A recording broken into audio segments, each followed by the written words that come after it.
গতকালকে রাত্রেবেলা আমাদের কাছে একটি ইনফরমেশন আসে যে এই আপনাদের প্রগতি স্কুলের ব্যাক সাইড দিয়ে কিছু যুবক নেশা জাতীয় দ্রব্য বিক্রি করছে এবং তারা তাদের অ্যাসোসিয়েটকে নিয়ে আগরতলা শহরের বিভিন্ন জায়গাতে, যেমন রাধানগর, আমাদের লেক চমনি এরিয়া, সেই সব জায়গাতে তারা বিক্রি করে।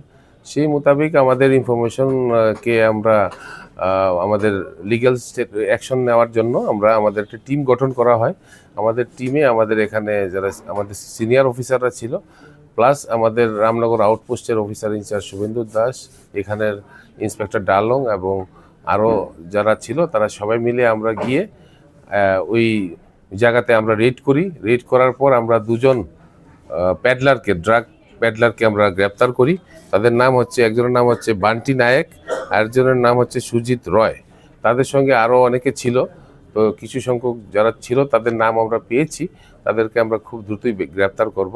আর তাদের কাছ থেকে আমরা 5.2 গ্রাম হিরোইন ভাইলস, যা টোটাল 250 নাম্বারস, এটা আমরা পেয়েছি। তাদেরকে এইগুলি আমরা সিজ করেছি, যা যাবতীয় যা লিগ্যাল প্রসিডিউর মেনটেন করে, এবং তাদেরকে আমরা আজকে দুজন আসামিকে আমরা আজকে আদালতে প্রডিউস করব, তাদেরকে পুলিশ রিমান্ডের জন্য।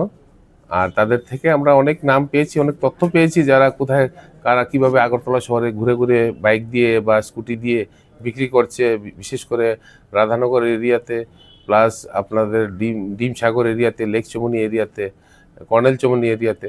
সেই সব লোকদেরকে আমরা খুব দ্রুতই গ্রেপ্তার করব।